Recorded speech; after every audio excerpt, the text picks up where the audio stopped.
you and the programs speak to you. Your company or business can reach people who share your commitment to public radio. Just become a program sponsor, like Pullman.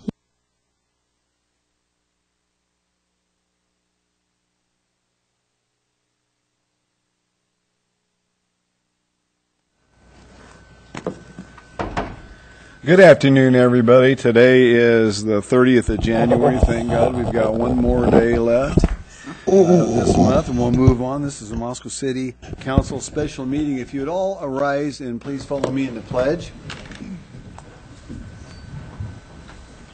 I pledge allegiance to the flag of the United States of America and to the republic for which it stands, one nation under God, indivisible, with liberty and justice for all.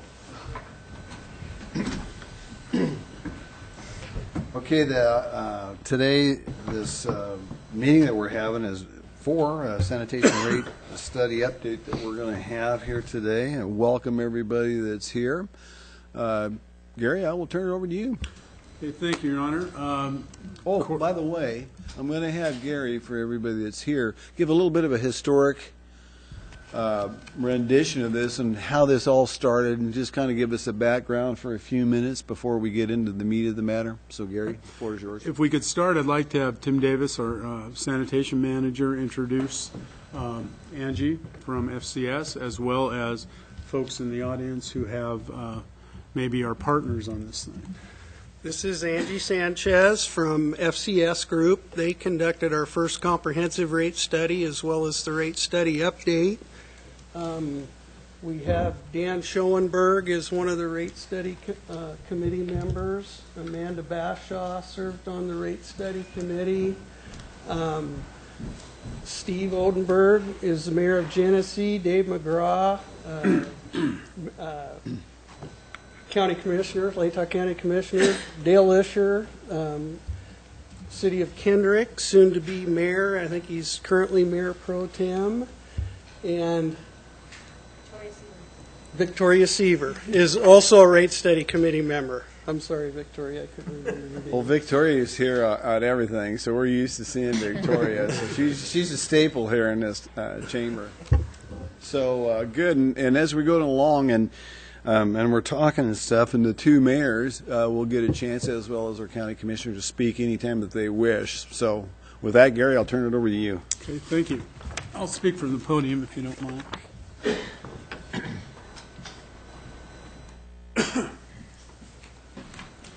Thank you. I guess Victoria is one of those people you say needs no introduction.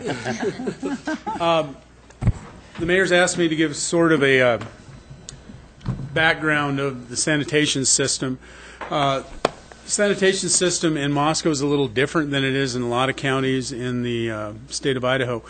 Counties are charged with the primary responsibility for running a sanitation system. And that was the case back in 1990, the early 1990s. The county had a system, city had a system. They really didn't have a lot of effect on people because the landfill was run by a private company, Latah Sanitation. And what prompted a relook at how we did sanitation, or garbage disposal, if you will, solid waste, was in the early 1990s. The federal government issued a new regulation, affectionately known as Subtitle D of the Federal Code, which essentially said that they were going to regulate landfills. And that meant that landfills had to meet certain requirements regarding leachate, pollution, closure, you name it. There were a lot of regulations, especially in an area like ours that isn't semi-arid. There's a reason that the big landfills are in the desert part of Washington and Oregon, because the less moisture you have, the easier it is, in the different strata, the easier it is to have a landfill that doesn't leak.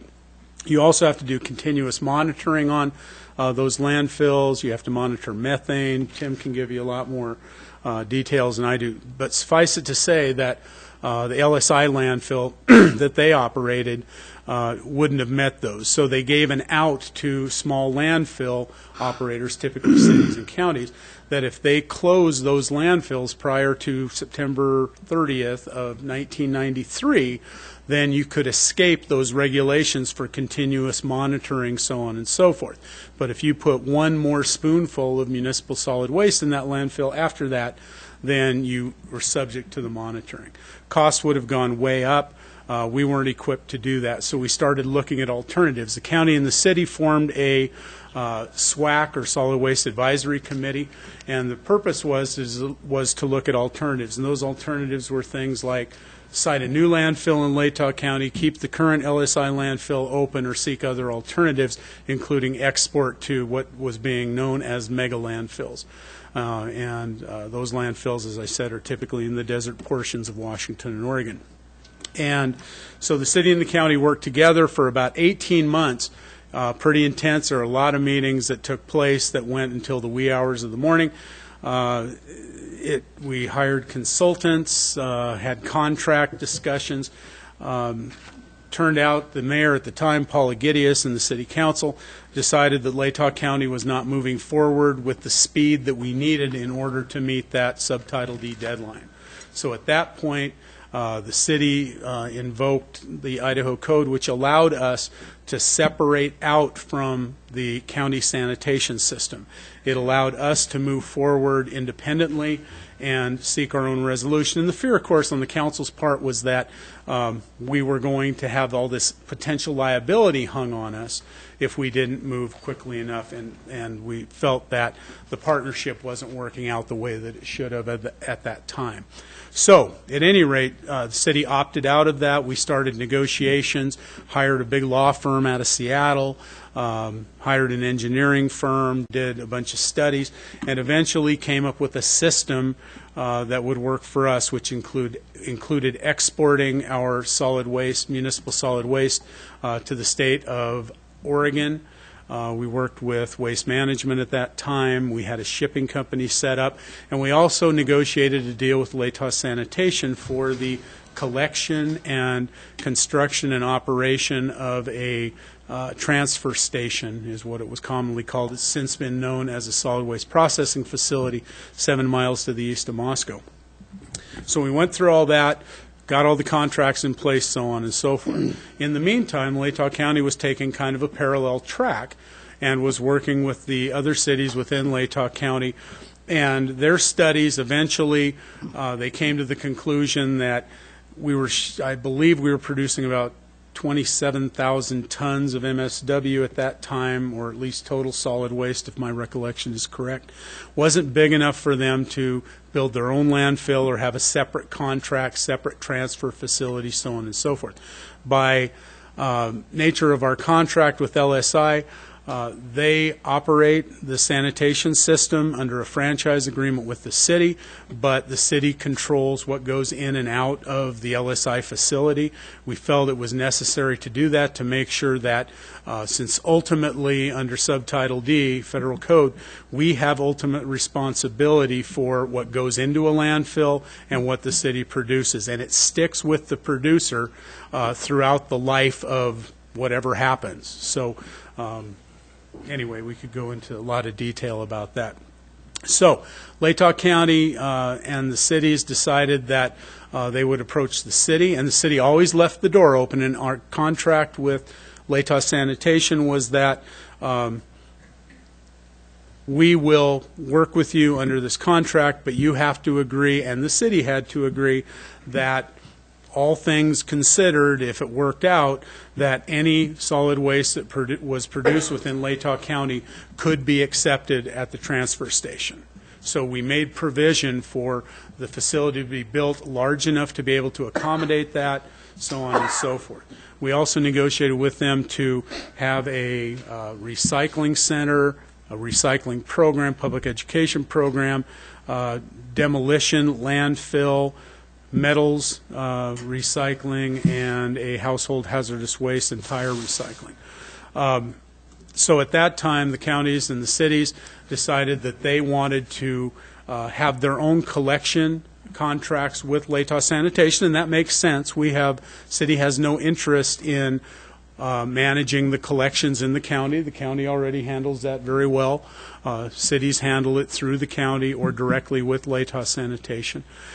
But it was the disposal that they needed access to. So we negotiated with all of these parties and came up with it's essentially a city-managed omnibus sanitation system for disposal, and we entered into contracts with Latah County and each of the other cities within Latah County to provide the service after the collection. So everything else is managed by either the cities or the county, and the disposal is managed by the City of Moscow with participation from Latah Sanitation and our is it Robanco we go to now? I'm sorry. It is Waste Connections of Idaho in Boardman, Oregon. That's right. Waste Connections in Boardman. So that's where our municipal solid waste goes at this time. So Tim will give a background on the other portions of this, but what we're here to talk about today is the contracts that we have with the county and the cities within Latah County for disposal.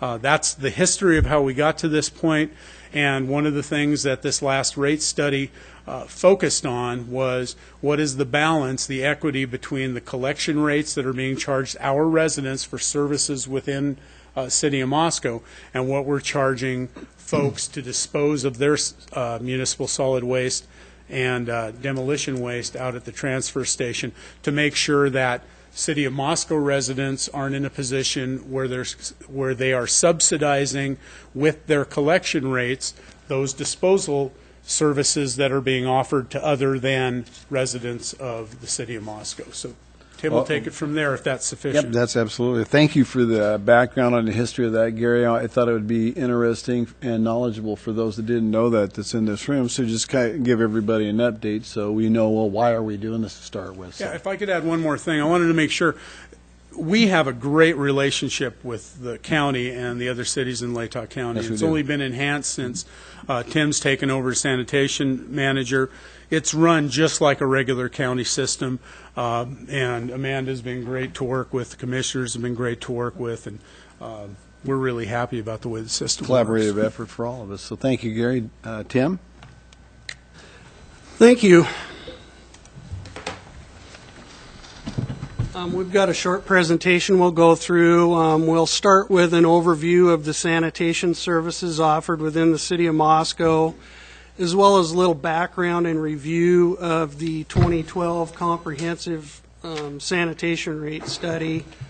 We'll go over the updated 26 rate study results, and then we'll talk about further steps.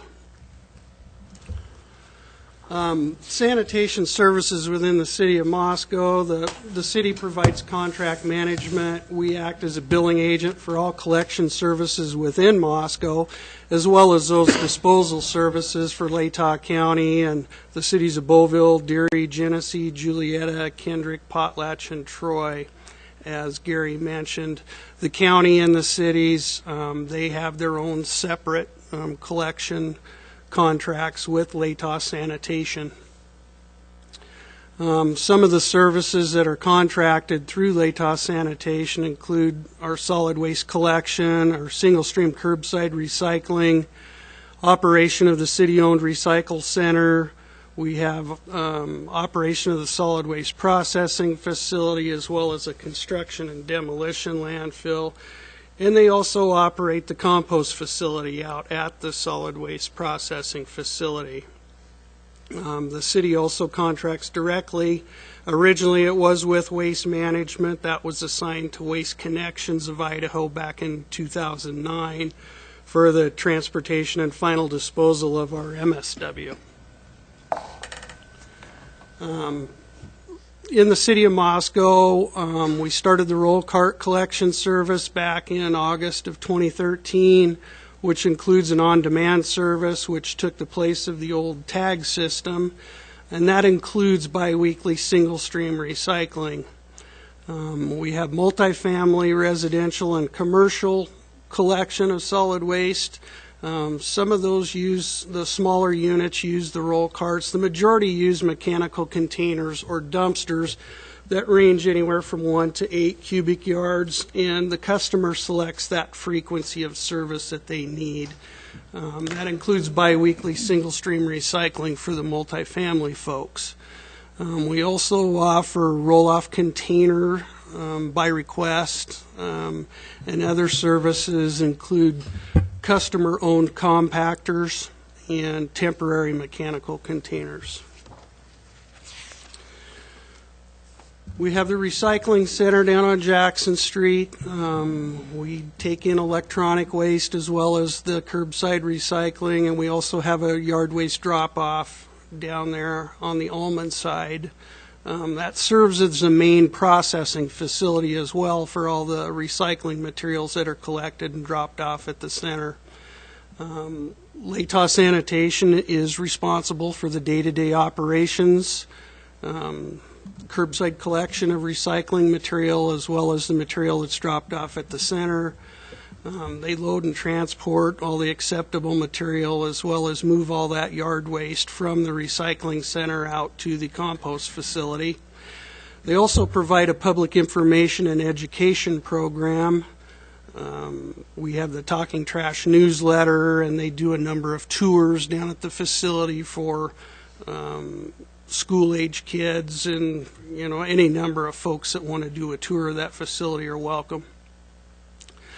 LSI does retain the revenue from the sale of the recycling materials that they take in down there, and that helps keep our costs down and keeps the city from having to play the markets on recyclables.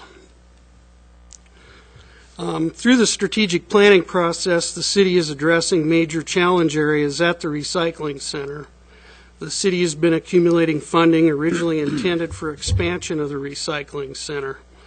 We are also currently addressing the changes recently made to our curbside recycling program with the implementation of single stream.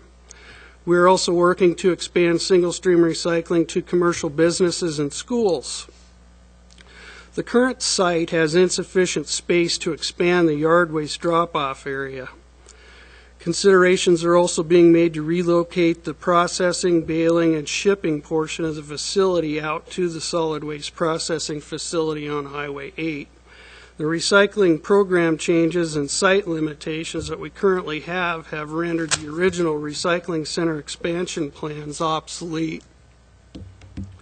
Staff is evaluating recycle center usage through a recent customer survey and has conducted traffic counts to better formulate a conceptual design for a more functional, efficient, and user-friendly recycling center that serves the community into the future. Capital improvement funds, this is a good piece to note, that the capital improvement funds used for this expansion or set aside for this expansion have been accumulated through fund balances from the Moscow collection rate allocations as opposed to the solid waste processing facility rate allocations, and we'll be talking more about that as we move through. We operate the solid waste processing facility out off Highway 8. It's owned and operated by LSI for the city. They have a scale and a scale building at the entrance, as well as a household hazardous waste collection facility, large transfer station, compost facility, which we also distribute compost back to the folks of Latah County free of charge. We have a construction demolition landfill. And then there are various collection and processing areas on that site for yard waste, tires, white goods, tin, and metals. We'll get into a little bit of the background before I turn it over to Angie, and she can get into the rate study itself. The city completed the first comprehensive sanitation rate study. It started back in 2011, 2012, which included an efficiency study and a revenue leakage analysis. At that time, the findings indicated that an overall 3% annual increase would be required for the years 2013 through 2020. The rate study independently evaluated Moscow's collection system and solid waste processing facility fees, as these fees should independently support the financial needs of each system. And then finally, the 2016 rate study update was conducted to evaluate how the sanitation fund is progressing compared to the 2012 forecast and rate strategy that we put in place. I'll turn this over to Angie now, and she can get into the nuts and bolts of the rate study itself. Is that good? Can you hear me okay? Okay, I just want to make sure it was on. I didn't see a little green button there. No, if you don't have a button, it works all the time. Oh, okay, perfect. So now we're going to switch a little bit in terms of the overall rate study process. So we kind of went through the operations, what are the services that we actually provide. Now we're going to look at how do we look at those particular costs and equitably allocate them to the users of the systems. And in order to do that, essentially the city looks at the sanitation fund as both of these particular entities and systems combined. What the rate study is intended to do is really to break them out and begin to identify what are the costs associated with providing collection services and what are the costs associated with providing services at the solid waste processing facility. And so that's why you'll see in this particular graphic here, we have a total revenue requirement that we look at, what are our budget needs, but then we have to go over and begin to start separating those particular operations and allocating those particular costs among these two systems. And so we look at a number of different line items, have discussions with Tim in terms of operations, and identify really how do we begin to look at each of these costs and break them out equitably between these systems, with the ultimate goal of essentially coming back to unit costs for each of the systems that we have here. So any of the fees that we have that we're charging for the collection or the solid waste processing facility, ultimately we want to come back to what level should those fees be in order to support the overall financial obligations of each of the systems. Okay, so we're really looking at them very independently. In terms of the 2012 study, so we're going to focus on the 2012 study and then we'll go into the 2016 update. Really what that looked at was that when we looked at the overall obligations of the collection system compared to the overall revenues, the collection service was meeting its cost of service, and it was actually collecting revenue above its actual independent cost of service.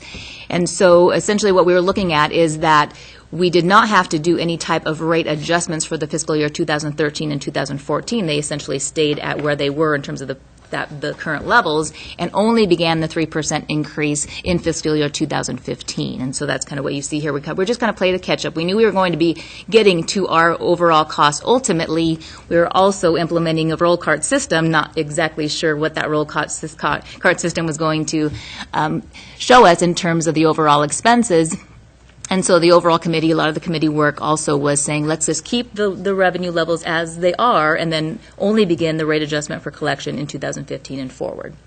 So when we looked at the plan, essentially that's going to be what we're looking at is, can we maintain those 3% increases from current year today through 2020 as the original plan had basically proposed? And so that's what we'll look at for 2016. The 2012 study was very comprehensive, and so again, we were looking at a number of different cost allocations, what composes the services for the collection system, et cetera. And so here's just a quick summary of, where those particular costs are for the collection system. So we have volume, about 50%, base, what costs are associated with disposal and landfill, hazardous waste, the solid waste processing facility, compost, and recycling. And so it really was just trying to get a good picture of really what those particular costs were and how they were actually allocated to the system. When we began to break those costs out to identify, well, how do we allocate those costs when we're actually charging rates, you can see here's kind of the definition of the functional cost pool, and here was the allocation basis. So a number of things were allocated based on accounts or billable units. It also looked at container size, how many frequency of your pickup, so that was incorporated in there as well. So really, again, trying to say what service are you basically receiving from the city, and how do I price that equitably for those particular container sizes? And so that's really what we were looking at, and what we were doing in terms of the allocation basis and those cost pools that we had just talked about. In terms of the changes implemented, so there was quite a bit of work that happened in that last 2012 study, a lot of work with the committee. We addressed a number of different issues, and so what came out of the collection rate study showed that we wanted to maintain the $1.30 program fee. However, we were going to eliminate the free tonnage included in the rate. We eliminated the U of I administrative fee. And then we converted the residential and commercial cans to the roll cart program, which offered the 35, 65, or 95-gallon container size. And the recommendation, again, was that the annual rate strategy be 3% annual increases starting in 2015. So 2 years of remaining the same. The 3% started in 2015 and beyond. If I might, Angie, when we did the first study back in 2012, that $1.30 program fee is charged to all Latah County residents if they're a billable unit, and that included use of the recycling center and the household hazardous waste and so on and so forth. I believe when we did that study that the recommendation or the initial finding was that should increase to like $1.80. And then when the committee discussed the elimination of the free tonnage, we estimated that that free tonnage that was allowed back then was costing about $80,000 annually. So by eliminating the free tonnage, we were able to maintain the $1.30 program to the rest of the county residents for the use of those other programs. But not getting revenue for that waste coming in was really costing a lot of money. So that's why the committee decided to make that adjustment at the time. Is the 130 to all Latah County including the cities within Latah County? Correct. Okay, the rural plus the city. Correct. Okay, but not. Is it also on the city of Moscow? Our program fees are included within our base fees. Our base fees calculate for those programs, so it is essentially paid by City of Moscow folks too. It's not called out directly like it is with the county folks. Okay. Okay. Oops. So switching over to the solid waste processing facility revenue and expenses, and so what you can see here in the last study is that if these were the expenses and this was my revenue, we could tell that it was short of the overall costs associated with that processing facility. And so, again, the cost of service that was completed, we'll go into it in a couple of slides, recommended some adjustments in terms of how we were charging for those particular charges in 2013 and kind of recalibrated that particular year, followed by 3% per year increases to begin in fiscal year 2014. So we knew we had some ground to make up, but we also, wanted to say, okay, well, what can we do about this? We know there's going to be some impacts. How do we implement that? So again, here, just some of the cost pool information for the processing facility. So we have the solid waste operations in terms of contract costs. We have disposal, landfill, and then we actually broke it up to some direct costs because we wanted to look at what were the direct costs of providing appliances, tires, and asbestos disposal. And so we wanted to look at what are those costs and how do we want to recommend those fees for those particular waste types. Very similar to the collection utility, we looked at, again, what are my overall costs that I'm incurring for this particular facility? What is that? What are the definitions here? And then how do I base those particular costs? How do I allocate those costs to the users? And so you can see here, most of those costs are going to be assigned $1 per ton in terms of the operations and the landfill disposal and the contract type of costs are $1 per ton. But what we did look at was the appliances, tires, and asbestos we're actually going to be looking at independently, and we were going to directly assign the cost of that disposal to those particular waste types, again, just to see where we were compared to what we were charging. And so in terms of the changes that were implemented, quite a bit, again, work was completed by the committee. And so the committee had decided that it was the best decision at that time to eliminate the free tonnage at the solid waste processing facility. There would be instituting a $10 minimum charge at the scale house. The charge for tires was going to be a direct pass-through cost only. So it actually did show the cost of service was a little bit higher, but we're only going to basically assign direct pass-through costs. And so it actually was a little bit less than cost of service. But asbestos was going to be cost of service base rates. And so we were going to fully charge the actual cost of disposal for asbestos. So in terms of the recommendation, the annual rate strategy was not implemented. So in terms of the 3% increase for the collection in 2015, we did start that 3% increase per year. Well, we had noted that in 2013, you can kind of see it here, the rate study actually showed that in 2013 we were going to do a recalibration, and then every year thereafter should be a 3% per year in order to meet the overall financial obligations of that processing facility. Because of the contracts that we have in place, we are essentially limited to various different CPI inflationary factors in terms of fees. And so that's what you can see in these particular rows here. is that starting in 2014, really what should have been a 3% actually had to be something less. And then as you go out over time, especially in the 2017 year, we're now falling further and farther behind in terms of what the recommendation was and then what the contract limitations were in terms of those particular ability to change the fees. Mayor. Yes. So Angie, the committee, and I presume it was affirmed by the council, recommended a rate strategy that they knew they weren't going to implement because of the cost of living in the contracts? I think what happened was we had just renegotiated disposal contracts with the county and the city prior to that rate. Cities. Correct. And the cities. Correct. Prior to adoption of the rate study, before it was actually complete and adopted. So rather than go back in and redo those contracts at that point, we decided to just go with what the contract said with the CPI, and that's why we did another rate study update so soon after the 2012 rate study, was to take a look at where we were at, where we were going. Do we need to adjust before this gets out of hand? Gary, Yeah, you have to remember, when we initially negotiated these agreements in 1993, our idea was longevity. We weren't sure. Part of the reason was we negotiated a really good deal with Waste Management, taking our waste to a landfill that was supposed to be opened up near Hooper, Washington.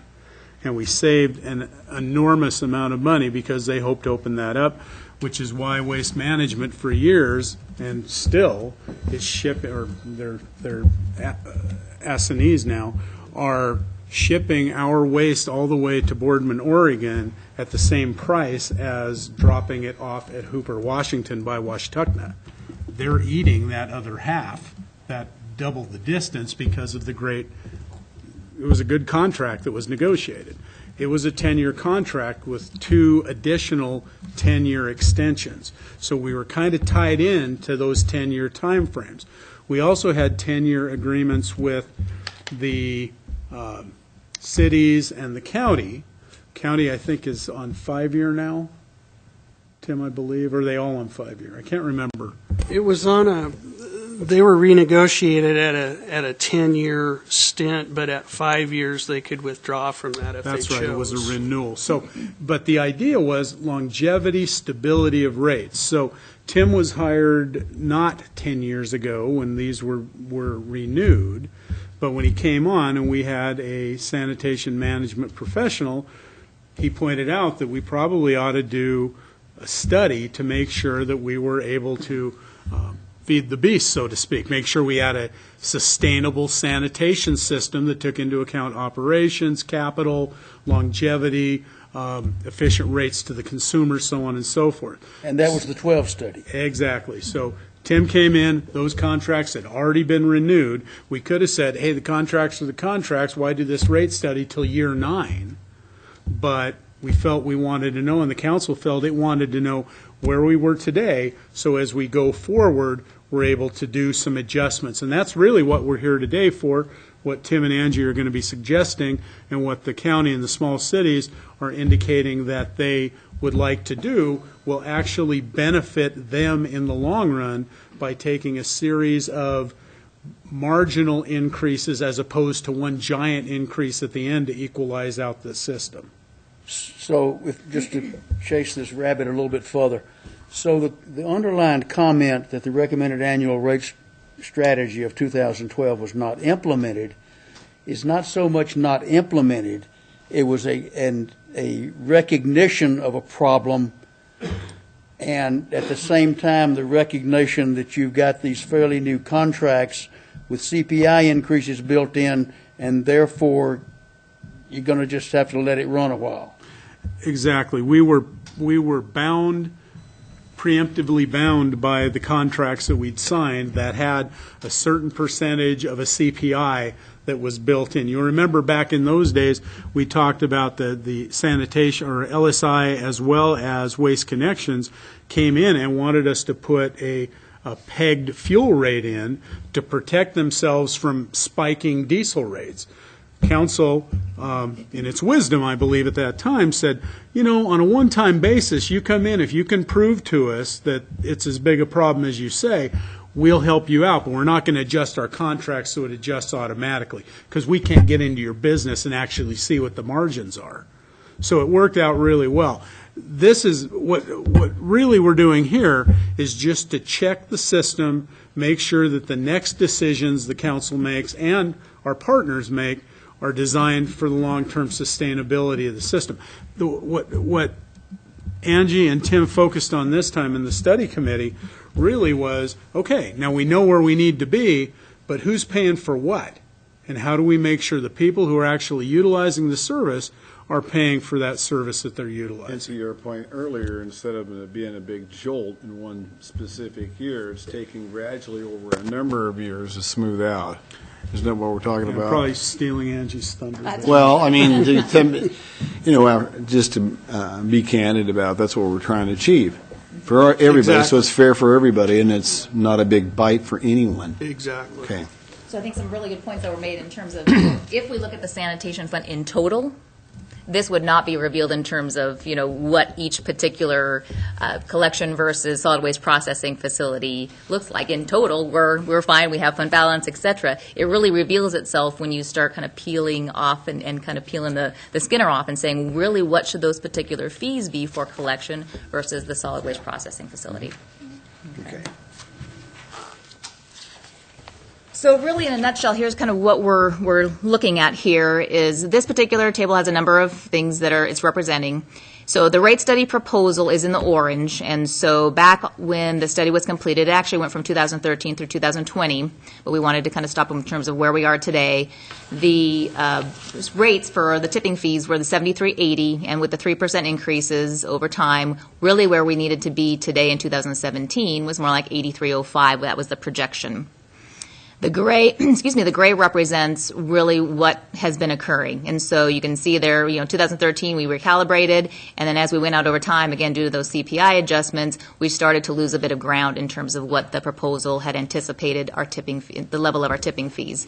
Now you're going to see this cost of service line up here. When we completed that very comprehensive study in 2011, 2012, kind of the business as usual had stated that the cost of service was $85.83 in order to complete, that where that tipping fee should be.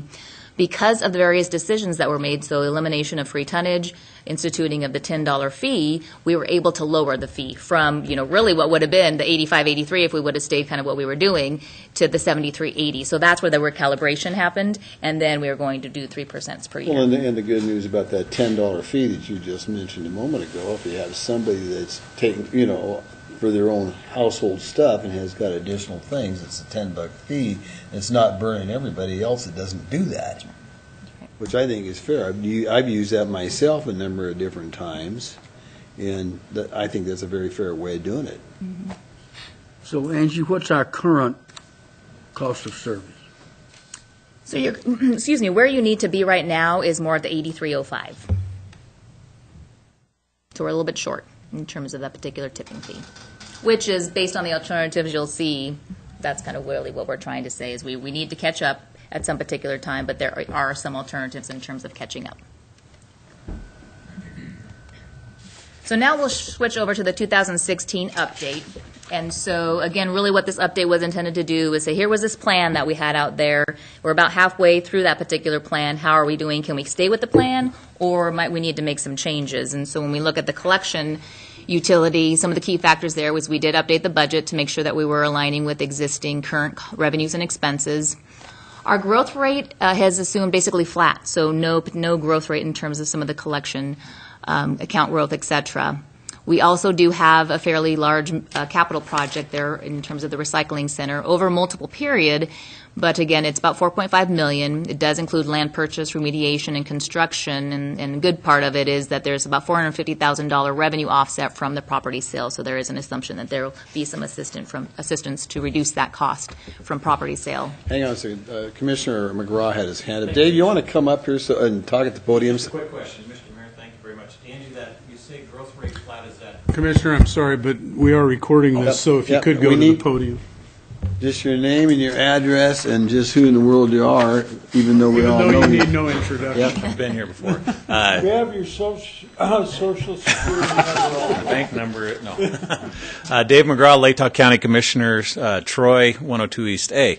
Angie, excuse me, but when you say growth rate, is that tons that we're dumping or population? What do you mean by growth rate? On this is the collection side.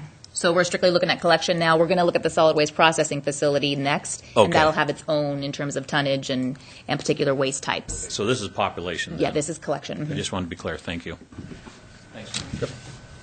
So the other thing that when we're looking at the collection system, we want to make sure that we have particular fiscal policies in mind, and so we do want to see about maintaining a 90-day operating fund target balance. Again, kind of some of the ebbs and flows of our cash flow. We just want to make sure that we have sufficient funds. By the way, that is council policy. Council adopted the 3-month, 90-day reserve policy just for what Angie said. So if we have revenues that are waning for some reason, we can still meet our obligation. That was Resolution 2011-11.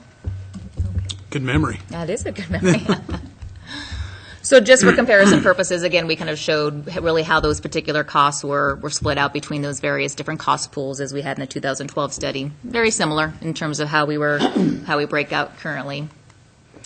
And then when we bring everything together, again, these are your expenses. You can kind of see what those major categories look like. And so when we look at, okay, what are our expenses and what are our collection revenues? So the existing revenue is in the solid line. The proposed revenue is in the dotted line here. And so if we maintained our existing proposal with 3% per year, essentially what we are basically saying is that we believe the original rate plan for collection can be maintained. So there's no changes beyond what the 2012 study said that need to be made for collection. We can kind of maintain the course, stay the course, and we should be fine. The good news is actually, it actually looks like we'd actually gone out for 2020 for another 3%, but it looks like we may not need that at this particular time for collection. So we may actually be able to shorten the rate adjustments by 1 year. Something to monitor and keep track of. Tim does a good job of in terms of looking at the plan compared to the budget, and so we will keep an eye on that. But it's possible that we don't need that last year rate increase that we had anticipated in the original study.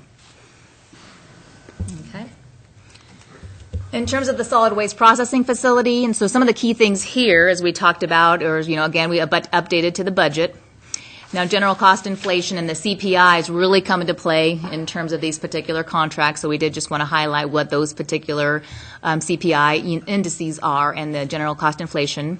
Here is the kind of the tonnage or the growth rate for the solid waste processing facility. So actually in 2017 and 18, we're looking at a 1% reduction for the tipping fee and a minimum fee, assuming again that the increase in recycling participation and other diversion could possibly, kind of tick us down a little bit, and then basically we're going to be flat. So, there's different objectives that are happening in terms of solid waste and sanitation management, and so we just wanted to account for the fact that, we actually may be seeing a reduction in the type of revenues that are coming in for that particular facility.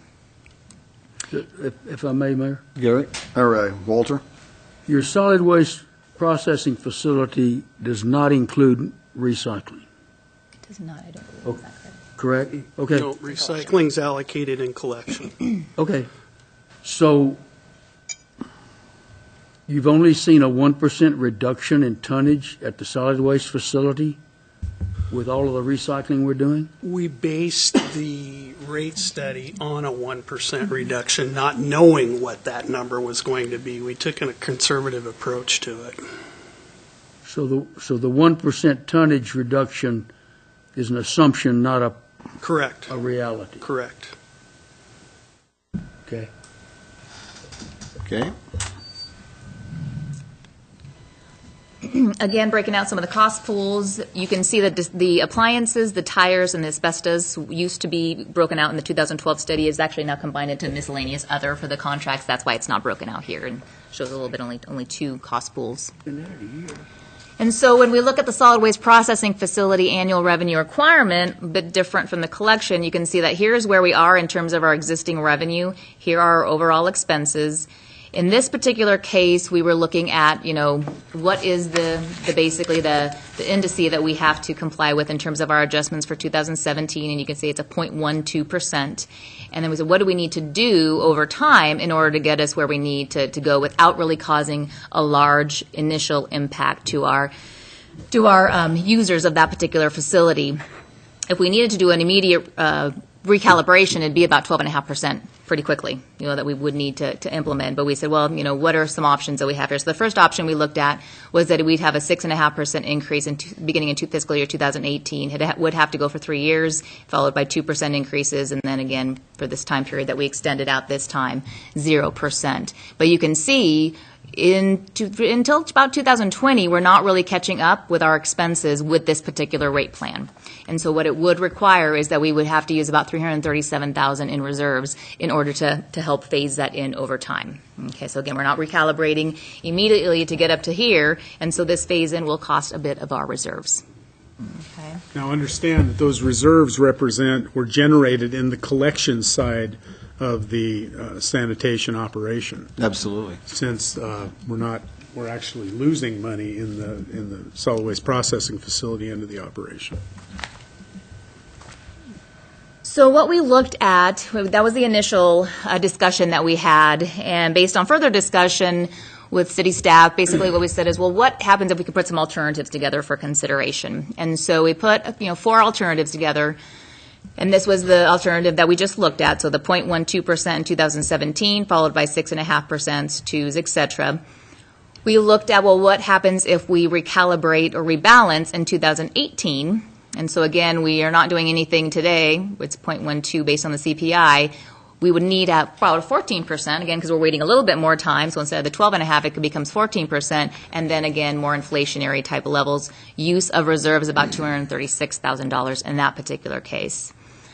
Jumping down here, what if we phase in and begin a little sooner? When we were starting discussions in September, we thought maybe a January 1 implementation of this particular option. And so here we tried to levelize a bit more and said, well, what if we do 4.4% for about 4 years, followed by inflationary increases? Again, would require a little bit of use of our reserves, a little bit less because we're starting a bit sooner.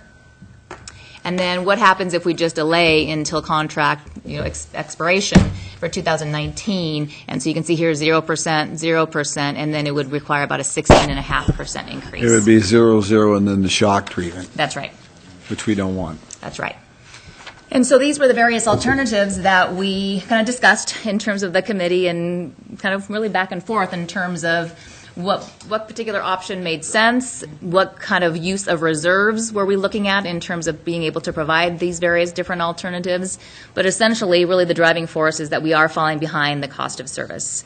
And so can we begin chipping away sooner than later and not necessarily have to delay until the contract renewal in fiscal year 2019? But again, that was a big question in terms of that point. And so I think Tim was doing quite a bit of outreach in terms of trying to find out, of these alternatives, what really would be the preferred alternative. Do you want me to go back? Nope. Okay. We can move ahead, and then I'll come back to this alternative slide. I basically just wanted to take a minute and I introduced the folks from the Rate Study Committee that are present. There were several others that served. We had John Kimberling, Charles Zillinger from the U of I, Larry Lucas, Lori Wynn, and City Councilman Steed served as the liaison. And we did meet on the 22nd of September of 2016. We discussed those rate strategies, and at that point, the Rate Study Committee recommended holding a workshop for the cities as well as Latah County, the affected folks that held contracts with the city.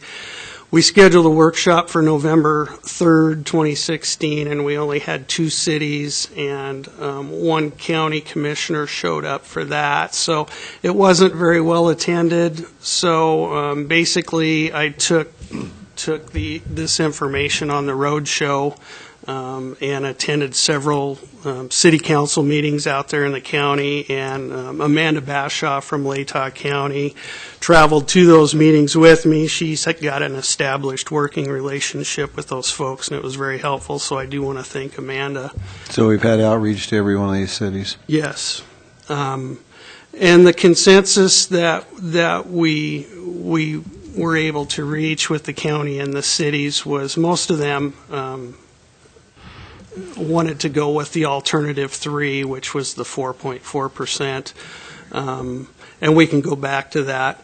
I have not got a definite from the city of Genesee yet. However, Mr. Oldenburg is attending here today. I don't know. Well, and as we go along, Tim, before we make a final decision, I want to listen to we got two mayors here. Absolutely. And of course, our, Absolutely. And a counselor from Genesee as well, if he wishes to speak, and anybody else that's in attendance before we make a final decision. Absolutely. So everybody can say what's on their mind.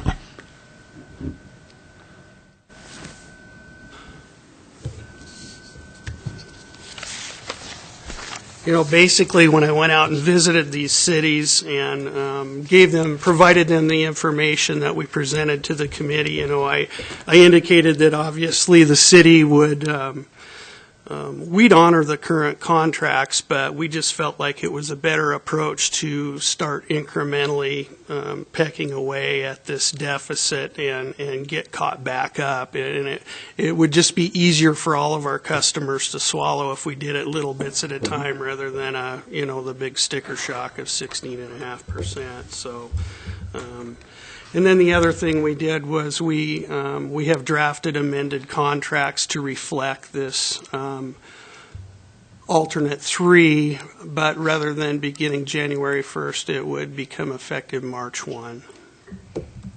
So with council approval, we'll send those amended contracts out, and that's basically it for the presentation, unless you had additional questions. Well, I'd like to invite the mayors up to speak to us, if you'd like. I mean, you don't have to, but Steve, if you want to come up and address us, and I know who you are, but I would like you to tell us your name and where you're from and your title, and we'll hear from you. Honorable Council and Mayor Bill, I'd just like to say I'm Steve Oldenburg, Mayor at Genesee, and being an elected official, we run into these things occasionally to where we have to be the bearer of bad news, but it is part of being an elected official, and we haven't had a council vote yet. We have had quite a little bit of discussion since Tim and Amanda came down, and we will be bringing this up on our next agenda as probably the first item on the agenda to make a decision. And then I myself, I can't speak for the rest of the council, but I'm sure that alternate 3 is what we've been discussing, and I think that's probably the most logical and long-term economically feasible way to do it. So anyway, thank you. Thank you, Mayor Oldenburg. Have the other mayor come up, please.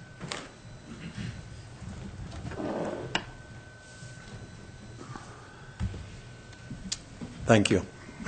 My name's Dale Leisher, and I'm the pro tem mayor at Kendrick at this point. I'll be sworn in at the February council meeting. And I had spent 6 years prior to that being mayor, so I kind of understand what's going on. And I realize after February I'll probably be sworn at. But, but yeah, we accepted alternative number 3, and we made that decision that night when they were down there doing their presentation. So we're all set to go. Okay, well, thank you. Okay, thank you for having me. Mayor Dale, you bet.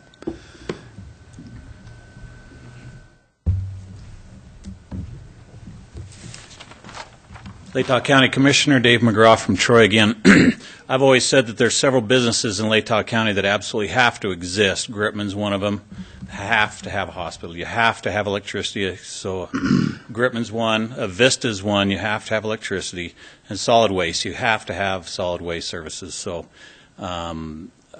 we've been getting a pretty good deal over the years for the last several years. And from what I hear from the scuttlebutt around, that's a lot easier to chew on at 4% a year than a giant 16% at the end. So I would support. Amanda, would you say anything here in a minute? I'll let you say whatever you have on your mind. But everything we've heard, I think the citizens of Latah County would much appreciate the 4% than a big jump. So appreciate your work on this.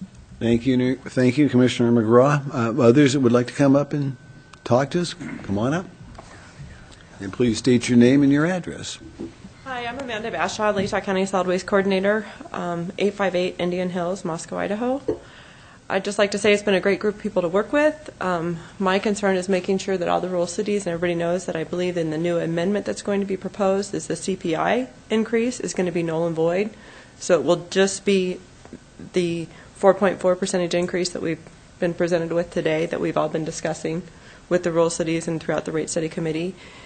And that it's my understanding, I believe the city, and especially here in Angelo, speak today that like in 2020 we see things kind of leveling back out where those increases are going to come down, that we just reassure those rural communities and the county that that is going to be reevaluated every couple years, which I know it will in working with Tim, but I do think that as we see things transition through, you know, we've seen the CPI for many years keep our costs where they need to be. And I mean, I just think we've implemented so many changes over time and additional expenses, and the CPI is not keeping up, as we all know, economically. It's not holding, you know, the increase that needs to be out there for sanitation funds by all means. So just that we can assure those people that I believe Tim will do a good job looking at that every couple of years if it needs to just be froze, and that increase won't be passed on if it's not needed. Well, thank you for that, Amanda, and thank you for the work you've done on that, because what's important for all these small cities to know is that we're all in this together. I mean, it's all of us. It's not just any specific city. It's all of us working together to get this thing worked out. And historically, when I first started working with the county and working with Gary at the very beginning, I mean, after, 10 years into the county, we even reduced disposal fees at that time because it was being overcharged. I mean, so I have that historical background and that faith in that. I just want the rural cities to understand that too. Thank you, Amanda. Bill, I'd like to thank Amanda for clearing up the issue with the CPI and the fact that it has either not been moving or moving very little, so we really can't count on it as any sort of a gauge to base right now to base rates increases on. And thank you. Well, and the significance about that is that's why you need to restudy these every few years just to see where we're at, and that's what Tim's job is. So it was a good comment, John. Others that would like to come up and talk to us, address us, are welcome. Come on up, Dan, and tell us your name and who you are and who you represent. I'm Dan Schoenberg. I'm a co-owner of Plus Properties here in Moscow. My address is 3306 Cameron Road here in Moscow. I've been on, I think, every one of these rate studies since they began, including the water and sewer studies. So I've seen a lot of the data. I'd like to commend the city on doing these rate studies because they're very helpful in terms of watching rates and managing processes. In regards to the sanitation one, there's 4 items that I think it's more Moscow specific. As we try to manage solid waste in the city of Moscow that we talked about at the rate study session, but they're down in the details. So I just wanted to highlight some of those that are either some concerns or things that I think we have an opportunity to address here in the future. One of those is the ability to establish some recycling via mechanical dumpsters at multifamily units. We have some multifamily units that we do not do roll cart recycling just because it's not feasible. We either don't have the space or they have so many units to have that many roll carts it's unmanageable on a particular site. And we'd like to be able to look at that single stream recycling from a mechanical site. And we're willing to work to establish a specific area and fence it off separate from the others and help manage that process. But at this point, I think we have the ability to influence some of that theoretical 1% and increase it if we look at some of that single stream recycling at multifamily from a mechanical point. Another item that, and this really relates to 2 of them, I've had some conversations with Tim in the past about a couple months of the year establishing a bulky waste site drop-off in the community. Having as many students as we do in the community and transit in nature, having a bulky waste drop-off for mattresses and couches and things of that nature, I think would not only be beneficial, but would assist in the process of reducing theft of service at mechanical units throughout the community. We have to deal with that on a somewhat daily basis from May through June, where we just get things dropped off at our dumpsters, not necessarily from the tenants in our buildings.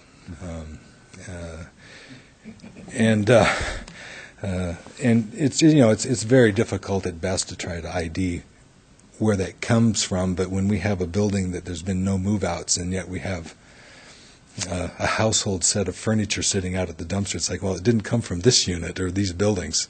That's a lot easier to tell. We just don't know where it came from. And then we're faced with the disposal of those items. The theft of service still continues to be an issue.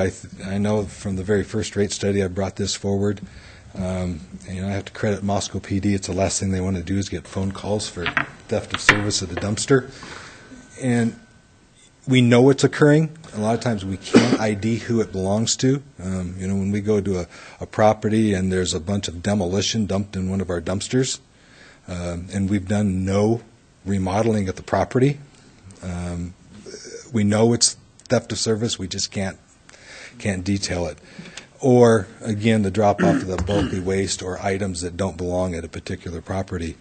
One of the things I think that would be advantageous in terms of solutions there is we do not educate well in regards of theft of service here in the community. And it's not a one-time education function because of the turnover and the changes of residents in the city of Moscow. It's something we have to look at in terms of a continuous one. And we really have to target it to certain times of the year for that to occur. There's lots of other potential alternatives. Some of them are locking your dumpster. Well, when you have 250 residents at a dumpster, it's really not very feasible to do a locking mechanism on a dumpster. You just have to kind of deal with the situation as it occurs. I'm sure there's no owners of property units, multifamily units, that like paying for other people's disposal, especially overages associated to it. Another item that I've mentioned in the past before is invoices or the water sewer garbage cards that come out every month. Unless you sit down and hand calculate those each month or keep a record of those, there's no way to tell if you've got an overage. Other than Tim's very gracious in sending me pictures when we have one at a particular dumpster. It's kind of lets us know what's going on. So you're talking about an overage charge because of an overflow? An overage charge. That's what you're talking about? Yep. Dan? Okay. Yep. So it doesn't show up on the card? It's one number. It's rolled up into one single number. So unless you know that it's a 3-yard dumpster is $235.14, and you have a 3-yard dumpster at the site, unless you look at each of those. So the overage doesn't appear as a second line. It's part of the solid waste line. Correct. Yep. It's just rolled up into one number. Okay. And so, but in this case, when we're dealing with 150 cards each month that we're looking through, you have to hand go through each one of those to decide, okay, which ones have overages, which ones don't, where do we have a problem, where we don't have a problem. We're always behind the 8 ball in managing that process, and that makes it fairly difficult to deal with. I understand that the invoicing system is something that's difficult and maybe expensive to deal with. Maybe there's other alternatives to that. Such as, we've got an electronic system that takes place now. If we have an email address associated to the electronic system and there's an overage on a particular day, it can send us an email and say, this property address or this account had an overage this day. We're actually able to manage on a day-to-day basis rather than at the end of the month when we get an invoice bill. So just some ideas on ways to possibly how do you, I'm just curious, Dan, because some of these complaints like this one you're just talking about, how do you internally check this out? Somebody's got to go around and knows what garbage day it is. Does anybody from your complex or whoever's managing do that so they can say, oh, my God, this dumpster is overflowing and stuff's on the ground? Or do you have any kind of internal mechanism that we you do. guys yourself do? Yeah, we go out and we don't catch them all, obviously, and we've got a number of them, but we'll do drive-bys throughout the week. In particular, in in our high-volume days, so starts of school, ends of school, things of that nature. We'll send out a vendor, actually redistribute from some dumpsters in a complex. So if I got one dumpster that's full and two in back that are not, we'll move it from front to back so we don't have those overage charges associated to it. If we've got an issue going on at a particular, as an example, we had an issue going on at a duplex where had a young lady, she's there by herself, and we kept getting overage charges on her container. I was finally going out at 6 in the morning the day of pickup and go through the garbage, figure out who it belonged to, and it was coming from a neighboring unit. And it was the only way to do it, is to get out there before the sanitation guys picked up. So you put on the gloves and you dig into the garbage. And it was the only way to solve it, and then give Moscow Police a call and say, would you please go knock on the door next door? I'm not looking to give them a citation. I just want them to stop. Yeah. Sure. So it's an education process. After that, if they do it again, then I'll say, Bring the ticket book. yeah, bring the ticket book. Does that work? Has that been working for you? When you find out who's been doing it, have the MPD give them a call or knock on the door and say, don't do this anymore? Has that been working? I hope it has, but I don't know. It works in the specific instances that we locate it and find out exactly who it is and are able to identify them, yes. Okay. But in the big scheme of things, we manage 1,250 doors here in Moscow, so it's a challenge on our part. So those are 4 areas that I think that we could. And I got a question on the bulky waste you're talking about, and I'm guessing you're talking about it 2 times a year, and that's when the semester ends. That would be if you could have a bulky waste thing at the end of semesters when kids or people are leaving and that sort of thing.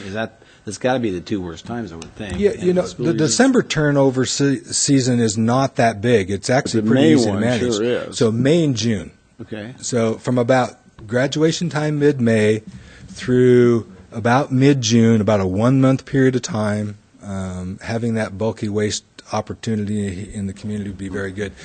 We have a lot of leases ended at the end of June and the end of July, but not in the quantity that you have earlier. Will they haul it to a bulky waste site, or will they just throw it at the closest dumpster? We make a place available. Will it get there? Yeah, I think a large percentage of that would, because they're hauling it to our dumpster now. They're hauling it from someplace else to our dumpster now. So if we provide an opportunity for them to drop it in a centralized location, I think they would.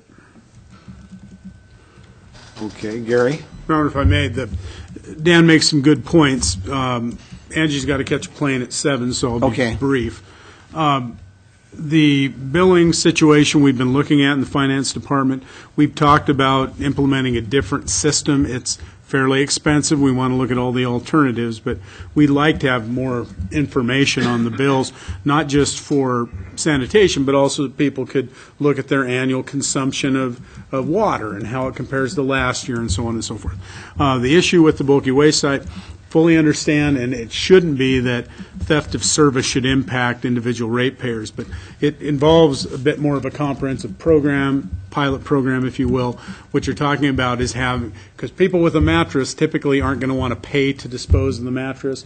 They're going to want to just take it somewhere and dump it off. Otherwise, they'd take it out to the transfer stations. So it may be something that, in order to protect the ratepayers a little bit, Tim can work out something where we can try a pilot program. It'll take some thought, I know.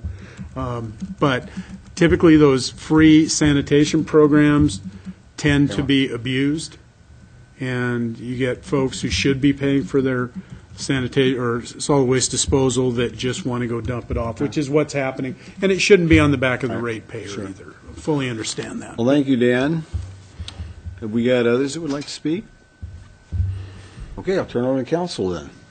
Walter, and then I'll come to you, Jim. Gary, what's the current reserve amount? Excuse me? The current amount in reserves?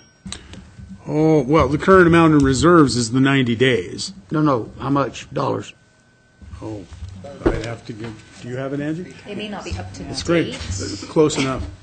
I'll log on if you want to continue. Angie's been playing with that number. I'm sorry I don't Okay, let's have my go to budget Jim's book in front of question me. here then. I just wanted to ask Tim if he knows, like, the collection and the disposal as a separate entities, if you take this 4.4% and add it to the 3% that's on the collection increase, I don't know what percentage of each of those are or how that number plays out in terms of the total increase of garbage collection for the next year, say, if we adopt this. The 4.4 wouldn't be added to the 3% that's already being assessed to collection. We'll hold that rate for collection, 3% a year through 2019. The Right. 4.4 would just be for tipping fees at the solid waste processing facility. So as a percentage of somebody's bill, what percentage is collection and what percentage is disposal at this point? I can't tell you right off the top of my head. I know ours is broken down by base, volume, and when they did the rate study, they allocated some disposal fees to collection, but most of it's the operation and the contractual thing. So collection itself does have some disposal allocations within our rates here in Moscow already. What I'm I don't trying to know get a if- handle on is if you add the two together, combine the two, what's the overall rate increase per household? What are you looking at in terms of the 3% that goes in, 3% the collection's going up, the 4.4 portion that's going into disposal? When you average those and temper them for what percentage of each, what's the total increase? Is it You're talking to a county resident? 3.5%? No, I'm talking about a city resident. City's collection. Yeah, our rates aren't going up 4.4%. Just the county. Yes, this is a creature of our contract for disposal with the county and the other cities in Latah County. And the answer to your question, Walter, is just shy of $1 million. It's about a $3.5 million revenue fund. Okay, so about a third of it's going to have to be used to play catch-up. About 300,000. Yes, that's true. Okay. We may reallocate some capital funding to do that if necessary. Again, the alternative 3 uses not as little of the fund balance as alternative 1, but alternative 1 has a 14% increase to it. As Tim said, and I think it really bears repeating, and that is that when we signed those contracts, we were operating under the best information we had at the time. And it became clear just within the last year that that balance is not there. So the City of Moscow has a great reputation for fulfilling its contracts, and nobody is suggesting that we would breach a contract with any of our partners. On the other hand, I appreciate our partners coming forward and saying, hey, we understand, got a pretty good deal so far, really don't want to face what would be a 16.5% increase in 3 years. So this is a way for both of us to come out on the better end. Because if you look at alternative 4, if we stay the course and just fulfill our contracts, we'll be using $374,000 of reserves. Jim, I'm sorry, I don't think I understood your question, but I think what you're after is our collection rates based off the 2012 rate study called for 3% increases. Actually, beginning in 2014, we were able to hold off until 15 because we were over collecting at that time. So by doing the increases starting in 2015 and continuing through 2019, that covers our portion of the disposal costs within that collection rate. That's what I'm trying to get at. I'm sorry, I didn't understand. So just to be clear that it was separate between Correct. what the increase that was going on in the city versus what's going on in the county. Correct. And their collection rates are their own business. Yes. Yeah, right. Bill, are the rates going to be studied again with the point of view of how much reduction in volume might occur due to recycling? Absolutely, and Angie and I had discussed this before the meeting today about a number of different things that we need to start tracking closer when we do the next rate study. I mean, all of these programs, including the roll cart collection system and the single stream, are all fairly new, but we're starting to gather data, and we're going to have a sit-down meeting and just kind of line out some different items that would be nice to start tracking at this point, so when we do another rate study in the early 2020s, I would hope that we have some of this data in place. We plug it into our model and see where things shake out. Would it become evident if the impact of recycling is significantly altering the costs of the programs to do a revision of the pricing to the consumers sometime along the way? I would think so. Well, we should know. You should be able to have that availability on the monies as we're going along. If we're over receiving more money than we need because as a result of that, then we can lessen it right up. Right? Absolutely. Tim keeps tabs on the volumes, the weights, everything from a month to month. As we're projecting out when we build the budget and that sort of thing, if there is a significant drop-off or surplus or whatever, we'll be able to look at that, and if we need to retool midway, in other words, the next budget year, we can certainly do that. And you'll notice the contract that you have in your packet, very similar to the contracts we have in with our long haul and with LSI, all say if there's something weird that happens, if the federal government comes out with some weird regulation that nobody anticipated, you have the right to come in and ask that we amend our contract to cover that unanticipated cost. So we take care of that as we move along. Walter? Angie, so the proposed contract, and if there was a packet on this, I missed it. Yeah, there is. Yeah, there is. You want to see it? I can give it to you. I got what Angie put out today, but I didn't see the other one. Is the proposed contract with the counties and the cities, I'm not going to sit here and read it right now, is it to use the entire projection on Alternative 3 in the table on page 6 of your handout? Correct. So it would go all the way out to the 2, 2, 2, 2, and 0. Yep. Actually, the contracts expire in 2023, but what we would anticipate is doing another rate study update in early 2021, maybe recalibrate at that point. And it takes a year, year and a half to redo these contracts, so we'll be working through a new term toward 2023. The contract that's being proposed would be Alternative 3 as presented in the table out to the time frame that's, okay. Walter, it's under Article 11, modification rates on B, and it is specific to what you just said and just what you asked about, and it goes all the way through 2020 and then adds a 2% on to 2023. Okay. Yep, and strikes the other out. If I may, Your Honor. Also, as I said at the beginning, this is built on longevity. You can't, as Dave McGraw talked about, you can't have your sanitation system in an uproar. People want to know the service is going to be there. So we just extended, this council just extended the LSI contract till 2033, 35, excuse me.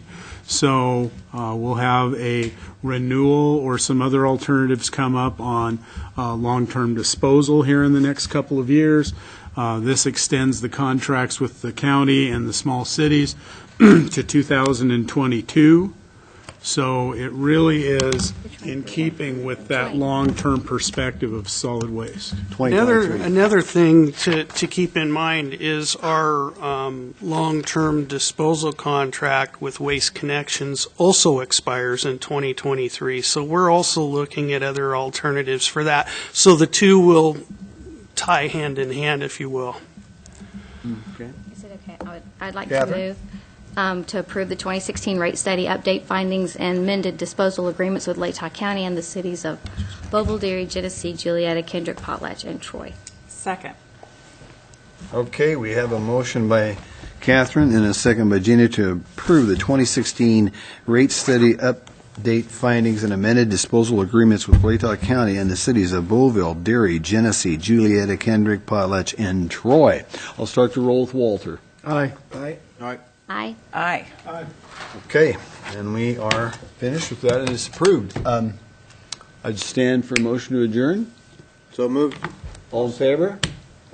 Opposed? Aye. This meeting's over with, folks, at 5:18. Thank you all very much. Thank you, Angie, for the wonderful report. It came out Thursday.